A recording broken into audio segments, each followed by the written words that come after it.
Hi, everyone. It's Joe Veneri, the host of Fit Insider, the show where I talk with the entrepreneurs, executives, and investors who are redefining the business of fitness and wellness. Today, I'm joined by Brian Kirkbride. Brian is the co-founder and co-CEO of FitLab, an integrated holding company of performance lifestyle brands. In this episode, we talk about FitLab's evolution from venture studio to holding company, how they've partnered with brands like XPT, McGregor FAST, and Freeletics. Then Brian and I discuss the future of the fitness space, including digital options, the in-person experience, and community. Let's get into it. Hi, Brian. Welcome to Fit Insider. Thanks for joining us. Yeah, thanks for having me. Looking forward to this conversation. And I think, a lot to talk about across the industry. And to kick things off, can you just tell us about yourself and what you're working on at FitLab? So at FitLab, we are an integrated holding company of what we call performance lifestyle brands, all built around millennial and Gen Z consumers. So there's three key elements there. Integrated, obviously. So we operate on a common technology platform, a shared code base, which gives us a bunch of advantages in terms of efficiency, cost learnings, all of that sort of stuff, as well as an integrated org structure. And so, there are a number of fitness wellness holding companies, but we think there's a real advantage in having true technology and operating integration. The second pillar there is performance lifestyle, which you can essentially think of as fitness and sport lifestyle. So it includes digital fitness, boutique studios, mass participation events, fitness apparel, equipment, supplements, recovery, that sort of stuff. And you're looking at $400 billion plus of market globally there. Each of those segments growing extremely well, but they're also super interconnected. And, from an experience standpoint, we know and still believe even in a post-COVID world that people prefer having access to both when you're talking about in-person and at-home fitness. And obviously, if you're at home, you need some equipment. You should probably wear clothes, and proper nutrition and recovery are obviously critical. So they all reinforce each other. And importantly, they're being completely disrupted by the third pillar there, which is millennial and Gen Z consumers. And obviously, these are ultimately different segments and with different behaviors, but more importantly, they're dramatically different than the prior generations. And so, they're an incredible fitness and wellness consumer. 64, I think, percent of the total market, 80% of gym members, 90% of digital fitness users, but obviously very different expectations around and preferences around the authenticity of brand, how important community is, how important digital is, and they have a much wider definition of wellness. So that's the high level. Prior to, well, I guess I should say, we currently manage three brands: McGregor FAST with Conor McGregor, XPT with Laird Hamilton and Gabby Reese, Electric, which is an iconic performance eyewear brand, and we're in the middle of an acquisition of one additional brand. And then we have a few partnerships. One with Momentous, which is just, we think, flat out the best, cleanest, best formulated supplements in the market. RPM Training, which is a great product and apparel business, in Spartan Race, where we're partnered on a training app. One more thing, as you know, in a separate vehicle, we also partnered with Daniel Sabani, the CEO of Freeletics, which is the number one training app in Europe and now a global leader with over 600,000 paying subscribers, to help properly capitalize and support his business.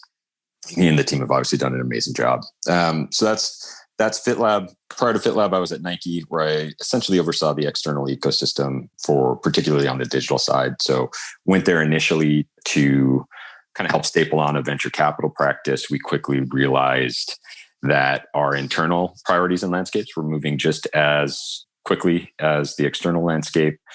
And ultimately, it was about the ability to shape our culture, impact the business. And so we kind of collapsed business development, some of the innovation functions on digital with venture. And over 5 years there, I oversaw the partnership business development stuff, as well as some innovation labs and corporate accelerators and that sort of stuff. They gave us a ton of freedom to do stuff that I don't know that they always understood, but I think that had a really meaningful and tangible impact on their business, the Nike business overall. And I learned a ton, and frankly, a ton that has really shaped how we operate at FitLab. Yeah, obviously a lot going on in there as it relates to, operational experience, the fitness industry, how that's evolving, certainly timely for the shift to digital and what becomes of like this hybrid experience. But just looking at FitLab, I think it's super interesting and a unique position in the landscape, talking about it as like a connected or integrated holding company that's focused on performance lifestyle.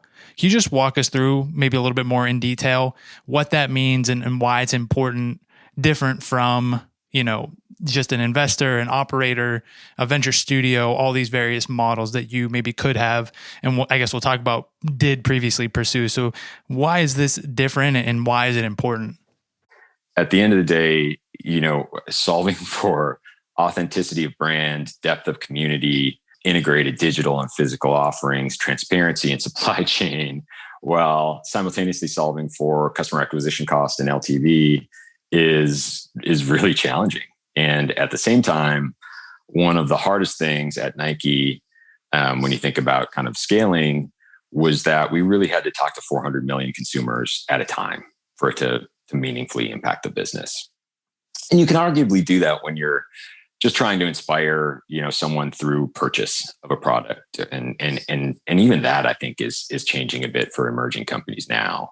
But from a service standpoint, especially in fitness, where we are asking so much of people, when you try to create a service for 400 million people who are at various points in an athlete pyramid, we think of an athlete pyramid, we think that you're typically building something that isn't perfect for anyone. And so our portfolio approach allows us to kind of have niche offerings, merchandise and service. And we don't think that that's a bad word. We think niche offerings can be multi-billion dollars, but they're targeted and they're meaningful and they're deep and they're focused on a certain consumer who wants, all of those things and who wants the brand to really speak for something and to speak to who she is and speak to the type of environment she wants, the type of support that she needs to be effective, the type of clothing or equipment she may want to wear or use.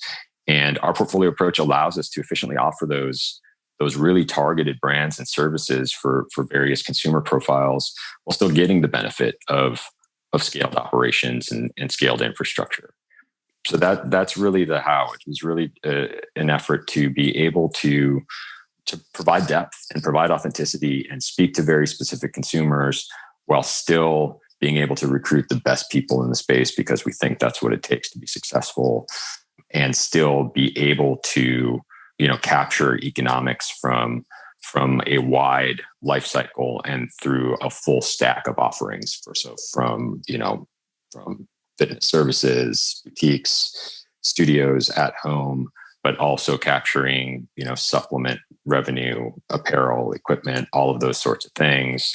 Not just because that's a really powerful business model when you can wrap a full suite of economics around each of these brands, but also because we think it's a much, much deeper, better, more compelling offering for consumers. And so that was the thesis. And obviously doing that is super complicated. Building a business in general is super complicated, but doing that at scale for a portfolio it requires a great team. We're super excited about the folks that we've brought on board. We brought in a team that's done this at every aspect of the industry, from kind of some of the foundational stuff in digital fitness at Nike. My partner, Mike Melby, was at New Evolution Ventures, which is Mark Mastroff's holding company. And I don't think anybody's done better at four-wall fitness, predominantly four-wall fitness, franchise licensed fitness than NEV and Mark and Mike and his team. CMO ran a bunch of successful wellness brands. Everybody's done it at kind of both an emerging brand level as well as at scale. And so that for us has been it's just extremely important as we look to build out that infrastructure. Yeah, when you think about the learnings and applying them to this holding company and now working with, the portfolio of some of the companies you mentioned, XPT, McGregor FAST, Freeletics, can you, taking that kind of theoretical of what this structure is and why you did it, and why it matters, frankly, what does that look like as it relates to some of these deals? How are they coming together? What's motivating you to get involved? And even in some cases, what are the structure like with, your responsibility as it relates to the company and why those are interesting to you. Yeah. The short answer on how they come together is just slowly. I mean, McGregor came through a multi-year relationship with his team, and you just can't really rush these things. But I think kind of because we've been in and around the industry for decades, frankly, we have those relationships, and I think as you advance the discussions, you can understand which of the partners or potential acquisitions. We look at building concepts if it makes the most sense. We also like acquisitions in each of those segments. But timing matters. So you got to have your thesis. You got to have who you think that athlete or partner or that brand is speaking to. You got to build the relationship, but timing really matters. So it's slow, and we think that's important. I think in terms of what we look for, it's a little different if we're thinking about a merchandise brand versus a fitness offering. On the fitness side, we start with the lens of just fitness is hard. And we think that, just the validation, reach, passion that iconic athletes can bring to the table is incredibly impactful.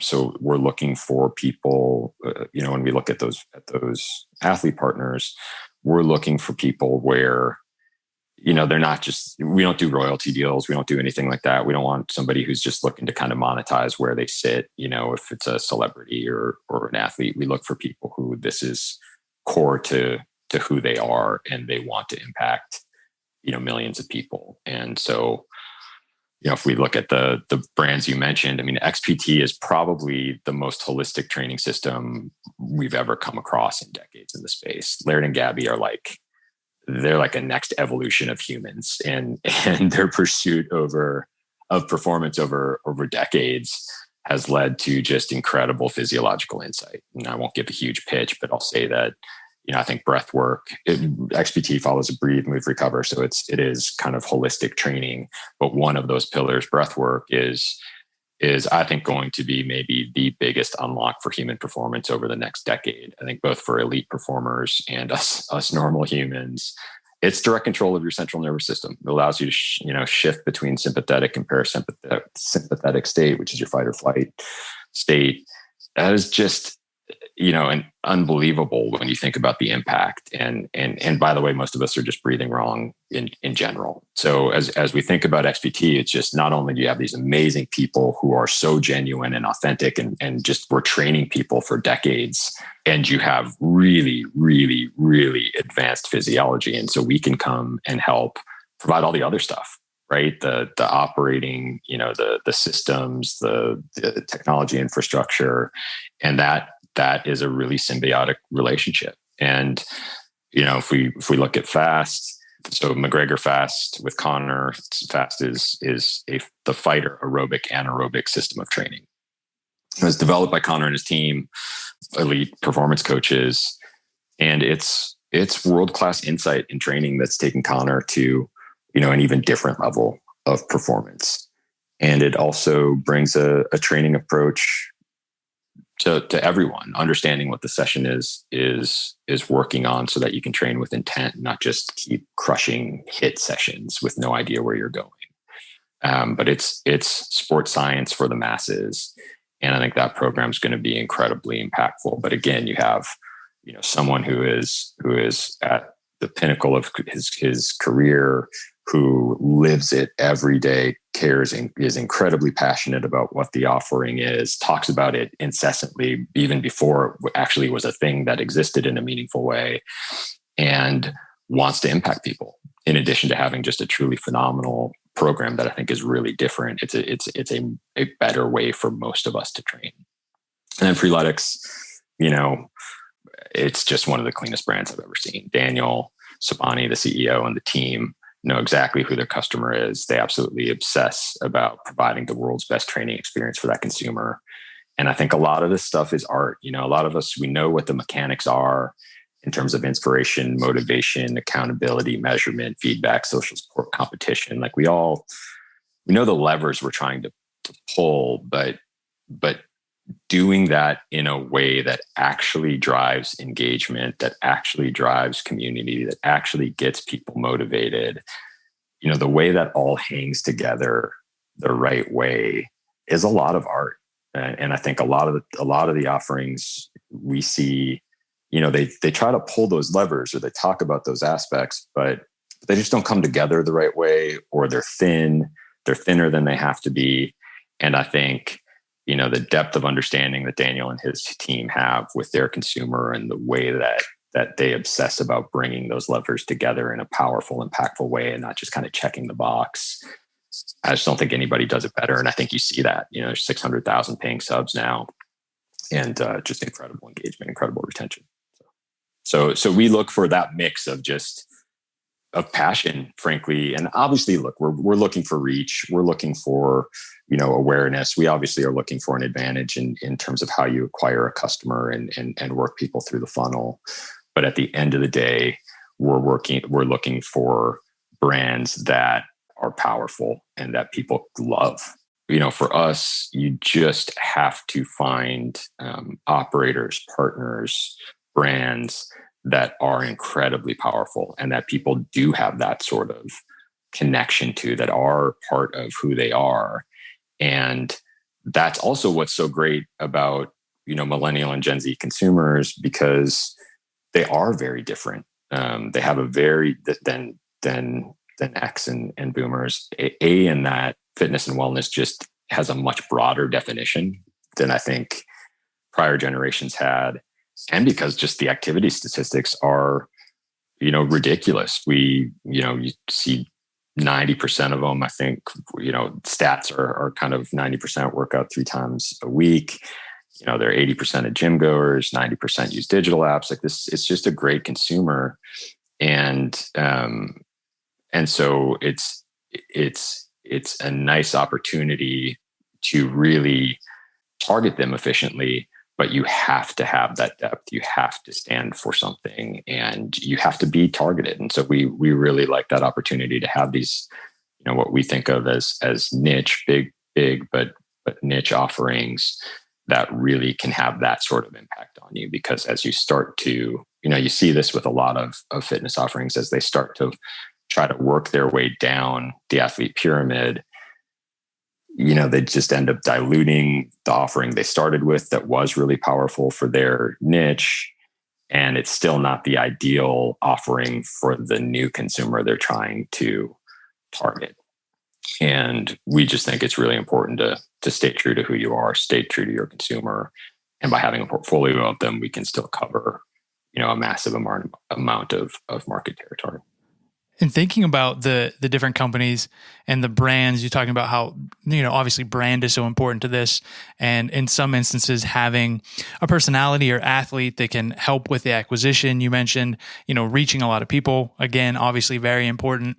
You're having these conversations about a deal coming together over a period of time, fostering that relationship and basically selling them on, why you're the right partner. And those conversations, and then even once things get up and running, is it a matter of, FitLab and the team is doing the marketing, hands-on, day-to-day, developing and implementing a strategy, actually having the team that's doing some of the engineering and development, all the above? So in terms of like that actual operational perspective, what does that entail? And even how do you break that up amongst your team to make sure that they're hitting the mark on every different portfolio company? Yeah. So these are all companies, right? So, they're not projects or anything like that. So every brand is a legitimate company. It just gets the benefit of leveraging services, infrastructure, specific kind of horizontal functions, the same way a bigger company would.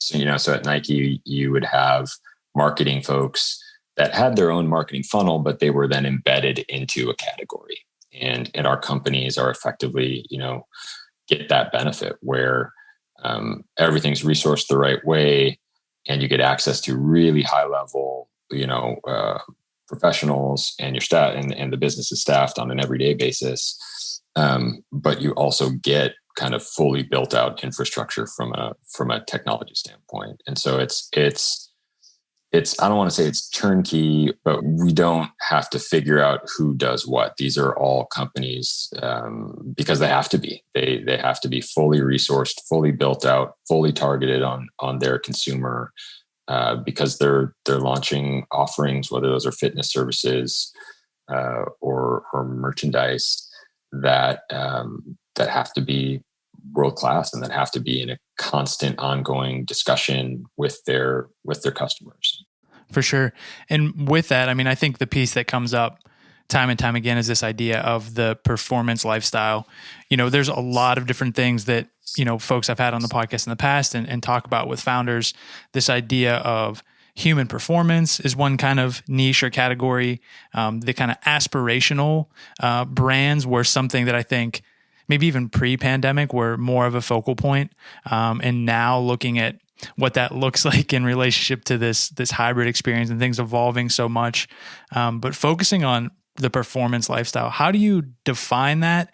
And even based on some of the companies that you have worked with to this point, how do you broaden that to continue, this expansive view of what the performance lifestyle is?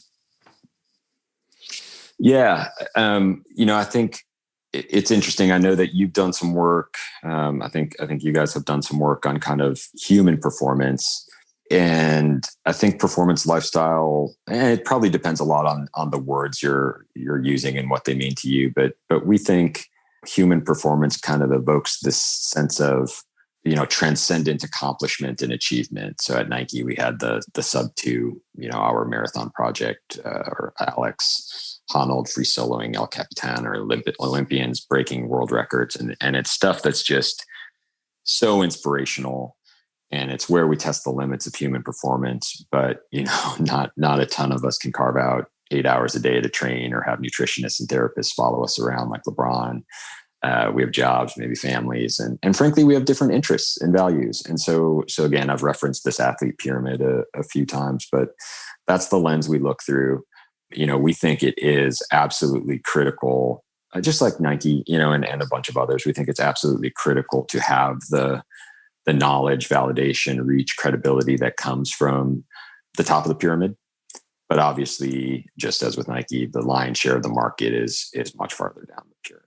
And I think I referenced this with Freeletics, but what you tend to see as people waterfall down that athlete pyramid is that they don't understand that the consumer changes dramatically with kind of each step. And so the pillars of performance, again, are just the pillars, right? As we think about that, you have to cause stress to adapt, and then you have to be able to recover, and you have to fuel properly, you have to sleep properly. Like, those pillars don't necessarily change, but how you emphasize them does. How the offering is targeted to the consumer does. The type of apparel they may want to wear, or the equipment they want to use, or certainly, how they want to fuel, is very, very different. So for us, it's just really understanding it. It's less going, hey, we have this thing at the top, let's try to slide down the pyramid and grab as much of the market as we can. And it's more understanding who's that consumer that we're trying to target wherever they sit in the pyramid, and how do you democratize in a still authentic and powerful way what we've learned at the top in terms of, taking a more lifestyle approach to that segment. And, again, from a fitness services standpoint, the reality is, as much as it may not be kind of sexy to talk about, the best workout for 90% of the population is the one we can get them to do on a given day. Now, there's a lot that goes into that. And I'm sure we'll talk about kind of the market dynamics at some point, but, we think much more about, yes, it's inspiration and motivation on the front end of that, but we think a lot about how we help people understand they're progressing, and how we help people really understand why they're doing it, and how you personalize through that journey. But that's where it's got to start. You got to get people to act. And then you can think about all of those other, levers that we talked about in terms of accountability and social support and competition and community and all that sort of stuff. But first you have to get them to act. And then over time, hopefully we can help people move up the pyramid. and get more committed, and from a business standpoint, expand, some of the economic streams that we're looking at. But wherever they are for us in that journey, if their hand is raised saying, I want to get better, being active is important to me, it's part of who I am. I like being, maybe I like being outside, or I like being to the gym. Those are different things. And you need to be able to focus on bringing those pillars of performance together in the way that, in a way that is accessible and powerful for any given segment. So we've specifically made a very proactive choice to focus on performance lifestyle and not human performance. But this is for real humans, and it needs to feel like it's for us. And now that's aspirational. And I think a lot of us want to work hard, and we want to feel like we've had this sense of accomplishment. We want to make progress, but you also have to be approachable. For sure. I think the piece around, the workout for the majority of people is the one that they're going to do. All these things, the different technologies, the different marketing tactics, the different promises that some brands can make.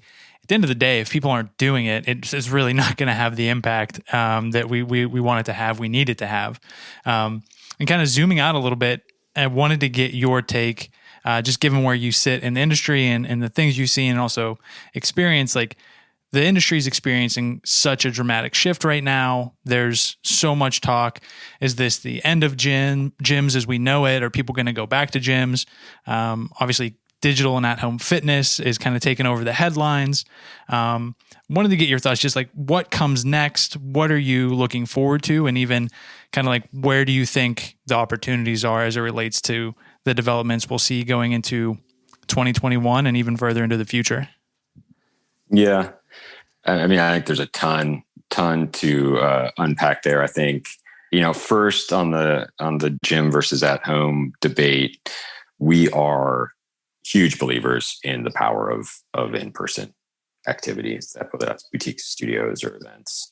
We just think that, again, as much as we can certainly pull all the levers I mentioned in terms of community and measurement and support and competition and all that sort of stuff in digital offerings. And the industry is getting better and better at all of that stuff. I think for a lot of people, it just still doesn't compete with being in a location with an instructor, with music, with full equipment access, with people working hard next to you, with a coach. Like, it's a level of immersiveness and quality that I think a lot of people really love. And we saw that obviously with the growth rates in boutique over the last 8 years. Yes, you can find data that says, I think one of our Freeletics actually did a survey that said a lot of people the majority of people weren't planning on going back to the gym. You can find a bunch of surveys on the other side of that say 70% dramatically prefer in person. I think you've said a number of times that, in person isn't necessarily going away, but its role maybe is changing. And I think all of that, I think we probably line up with your thesis, but we certainly are big believers in the opportunity for that in person will continue to do very well. But from the start, our whole thesis has been that this entire choice, the premise of the question, is just wrong. I think we are of the belief that, especially with our consumer, but really, and if you look at any market segment, it's not clear why anyone should have to choose between a world-class in-person experience and a world-class at-home experience, other than the incumbents in the fitness industry hated digital, and it was about, horrible stereotype, but stereotype, it exists for a reason, jamming contracts down people's throats and making it really hard to quit and hoping to God all of them don't show up at the same time.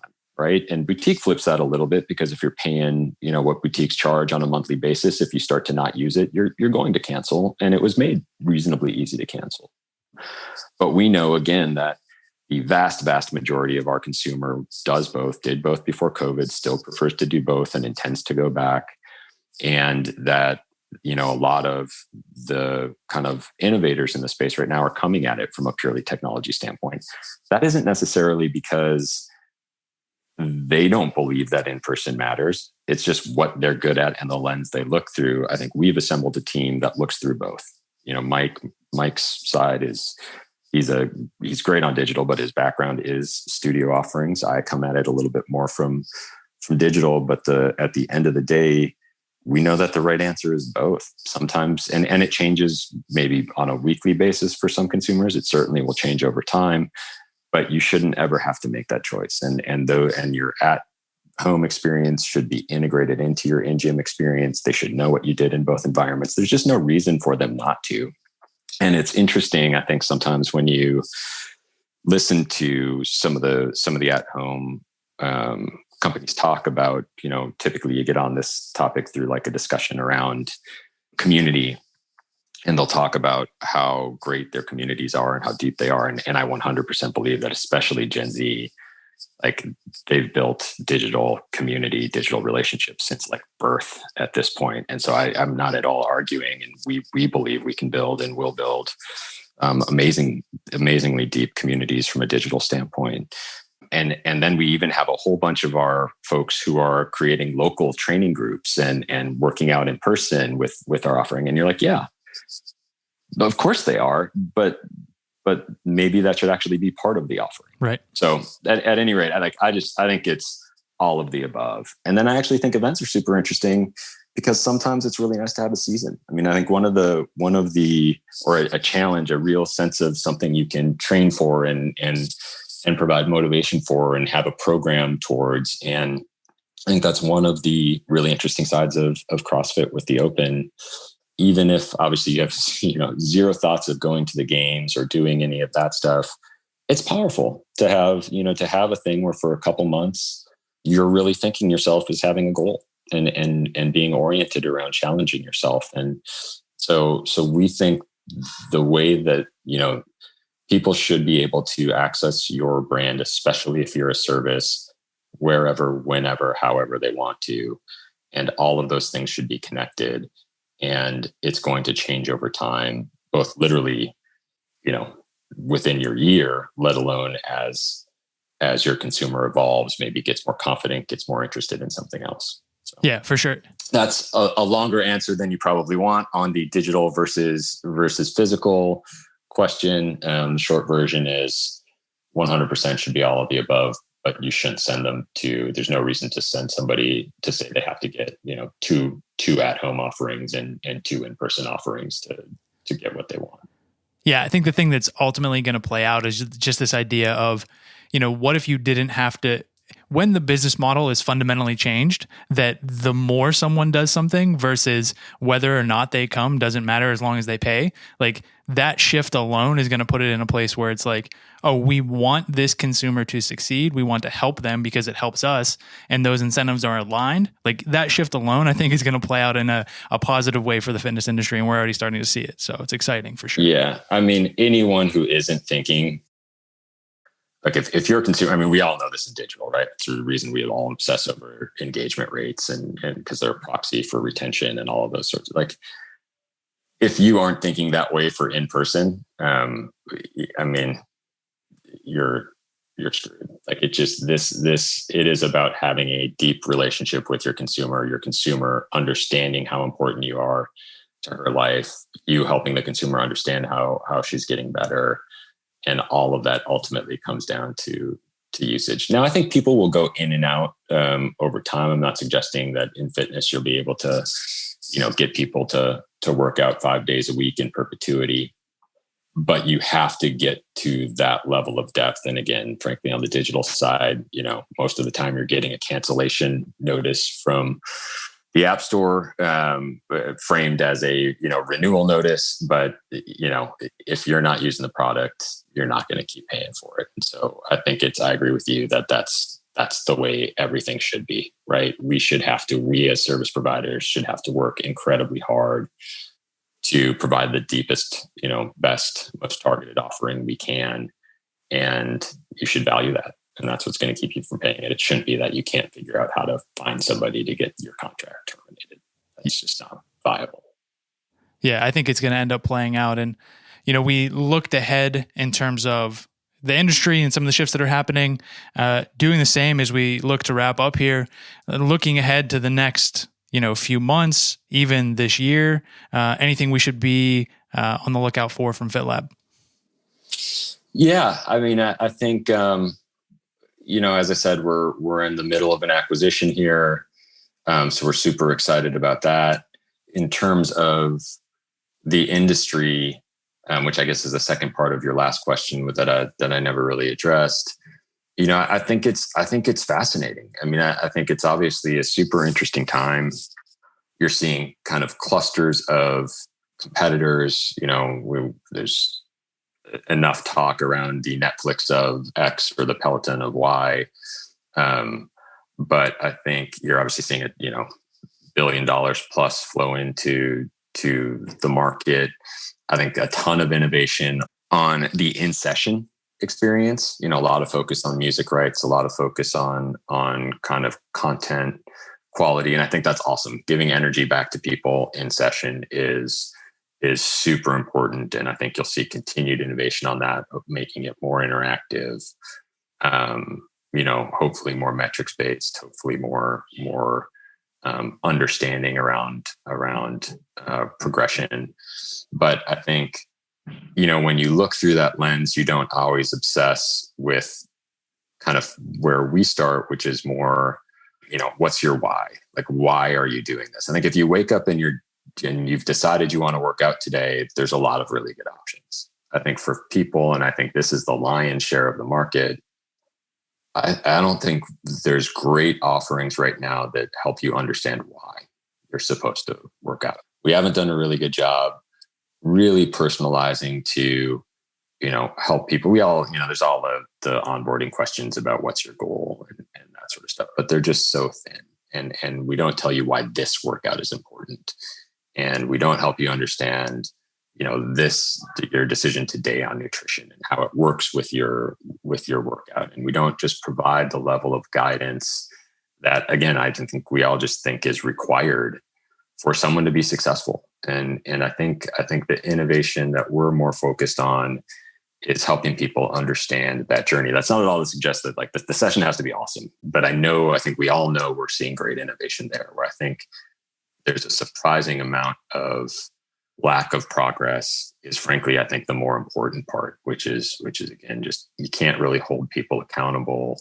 You can't really build community if people don't understand, why they're there and what they're hoping to accomplish and why today's session helps them get closer to that. So I think that part's going to be super fun and interesting this year. I think you kind of have these two, I'll say, pricing modes right now. Obviously, you have a bunch of folks clustered around connected equipment or these kind of $2,000 to $4,000 offerings. And then you have a bunch of folks trying to live off of, we all get the power of that, bigger price point in terms of whether it should or not kind of impact on retention and that sort of stuff. And that's powerful. And at the same time, it's limiting in terms of the amount of market that's open for you.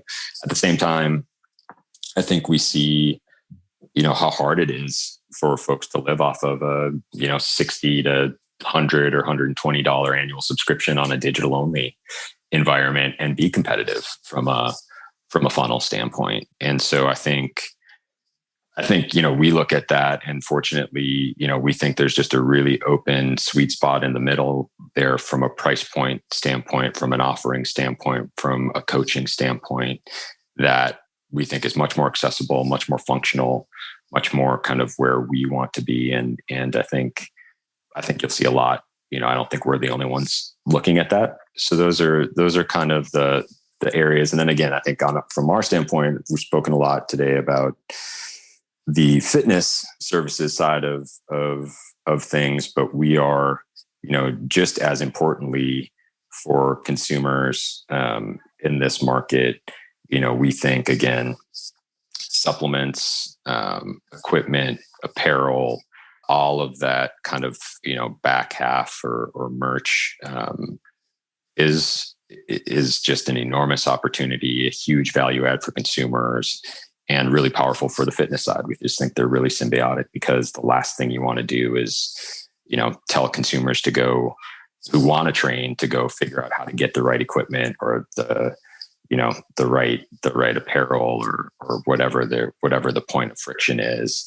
There's just no reason to send them somewhere else. And again, we also know that while fitness is $100 billion, market globally, those other markets are bigger, frankly, but fitness it's kind of the gatekeeper in a lot of ways. In a gym, historically, your personal trainer has been your kind of guide to supplements and to equipment and to some other things. And I think fitness in general serves as that guide to these other markets from a more macro standpoint. And so we think this more holistic view. And again, it's not that it's super novel, right? I mean, Catterton has built a portfolio over time. Obviously, you've seen others. I think where we think we can be different is just having those things really operationally integrated instead of, siloed businesses within a portfolio. Yeah. And I think the punchline is, a couple things. One, exciting to follow along both with the shifts in the industry and with what you have going on, but also early days like this, the shift and not only the shift to digital, but the impact of it as it relates to the holistic experience. And then even going a step further, like you mentioned, nutrition, supplements, apparel, and integrating all of that. A lot to look forward to as folks, listeners, if they want to keep up with everything you have going on, we'll actually get you out of here on this. Where can they follow along? What's the best place to keep up with everything you have going on? Yeah, I think if there's ever any kind of specific things, there's always info@fitlab.com for that sort of stuff. Or, people can reach out on Twitter. I'm just @BKirkbride. Awesome. Listen, Brian, thanks so much for joining us today. Excited to share this conversation and appreciate you making time. Great. Thanks, Joe. Appreciate it. Thanks everyone for listening to today's episode. For more from Fit Insider, visit insider.fit.co and subscribe to our weekly newsletter for insights and analysis on the business of fitness and wellness. Then go ahead and subscribe, rate, and review the podcast. See you next time.